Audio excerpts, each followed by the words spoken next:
27 রোজার রাতে সন্তান ফোন দিয়া বলে, বাবা আমি আগামীকাল রওনা দিলে রাত 2টা-3টায় গিয়া ঢাকায় নামবো। বসে আছে মায়ের, সন্তানের বাবাও বসে আছে, সন্তান আসবে।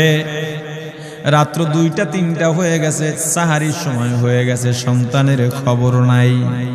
শেষ টাইমে মা বাবা সাহারি খেয়ে ফজরের নামাজ পড়ে দরজার মধ্যে অপেক্ষা করতেছে, সন্তানের খবর নাই। 8টা, 9টা, 10টা বেজে গেছে, মায়ের মনটার ভালো লাগে না। স্বামীকে ডেকে বলে, স্বামীরে আমার সন্তান কই, আমার মনটা ভালো লাগে না, একটা ফোন লাগাও। স্বামী ডাক দিয়া বলে, চিন্তা করো না, ঈদের সময় যানজট থাকতে পারে, চলে আসবে। কিছুক্ষণ পর বাবার মনটাও ভালো লাগে না, বাইরে নেমে পায়চারি করতেছে। হঠাৎ করে একটা ফোন চলে আসছে। সন্তানের ফোন দেখে বাবার সে কি আনন্দ। ফোন রিসিভ করে যখনই সালাম দিল, অপর প্রান্ত থেকে সালামের উত্তরে সন্তানের কণ্ঠ পাওয়া যায় না। বাবা ডেকে বললেন, বাবা তুমি কে? এটা তো আমার সন্তানের কণ্ঠ নয়, তবে মোবাইলটা আমার সন্তানের। ওপার থেকে ডাক দেয়া বলে, আপনি কি এই লোকে, এই মোবাইলওয়ালার বাবা? বলে, হ্যাঁ। আপনি এখনো বাড়িতে কি করেন? আপনার যেই সন্তান ঢাকা থেকে গাড়ি নিয়া 2500-এর দিকে রওনা দিয়েছিল, ওই গাড়িটা 2500 পৌঁছতে পারে নাই। পথিমধ্যে সংঘর্ষে রাস্তার মধ্যেই অনেকগুলো মানুষ মারা গেছে, অনেক যুবকও তার মধ্যে আছে। রাস্তার পাশে সাদা কাপড় দিয়া ঢাকা।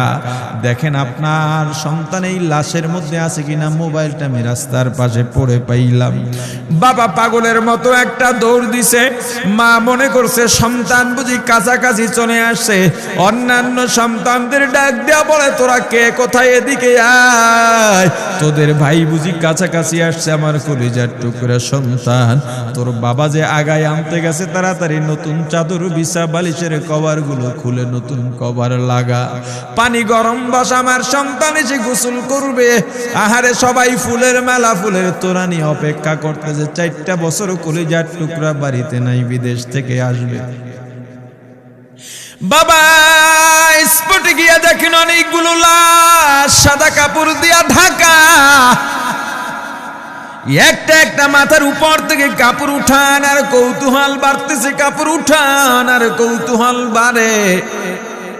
হঠাৎ তাকায় দেখে কলিজার টুকরা সন্তান লাশের মিছিলে শামিল হয়ে গেছে। বাবা সন্তানকে ধরে কাঁদেন আর বলেন, বাবা এত আদর আপ্যায়ন, তোর জন্য এত প্রস্তুত রে বাবা। তোর মা তোর পথে বসে আছে রে বাবা, কি জবাব দিব বল? তুই যেদিন রওনা দিয়ে বিদেশ চলে গেলি, তোর মা সারা রাত ঘুমায় নাই, দরজায় গিয়া তোর পথের দিকে তাকা রইছি। কত রাত আমি মা, আমি বাবা দেখলাম তোর মা গভীর রাতে বিছানায় নাই। খুঁজতে খুঁজতে দেখলাম দরজায় গিয়া তোর মা কাঁদে।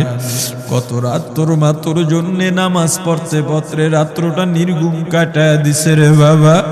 কত রাত তোর মা তোর জন্যে দোয়া করতে করতে নির্ঘুম রাত্র কাটায় দিছে। এই 4 বছরে 8টা ঈদ, ঈদের সময় আমরা নতুন কাপড় কিনছি, নতুন কাপড় পরছি। তোর মায়ের জন্য আমি নতুন শাড়ি এনে খাটের উপরে রাখলাম। ঈদের নামাজ পড়ে এসে দেখি কাপড়টা খাটের উপরেই আছে। তোর মা প্রথম ঘরেও নাই, মাঝের ঘরেও নাই, পেছনের ঘরেও নাই। খুঁজতে খুঁজতে গিয়া দেখি তোর মা কিচেন রুমে আছে। ওই নাস্তা নাড়াইতেছে, দুধ নাড়তেছে, দুধ উতলাইয়া পুইরা যাইতেছে, খবর নাই। আমি তাকায় দেখলাম তোর মায়ের 2 চক্ষু দিয়া টপ টপ করে পানি পড়তেছে। ডাক দিয়া বললাম, ওরে বিবি, ঈদের দিনে তুমি কেন কাঁদো? তোমার জন্য শাড়ি আনলাম, সেটাও কেন পরলা না?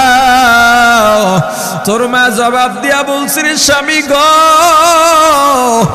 আপনারা যখন নামাজের জন্য রওনা দিয়া গেলেন, আমার অমুক সন্তান আপনার সঙ্গে যায় নামাজ দিয়া নতুন পোশাক পরে নামাজে রওনা দিয়েছে, কত সুন্দর লাগছে দেখতে।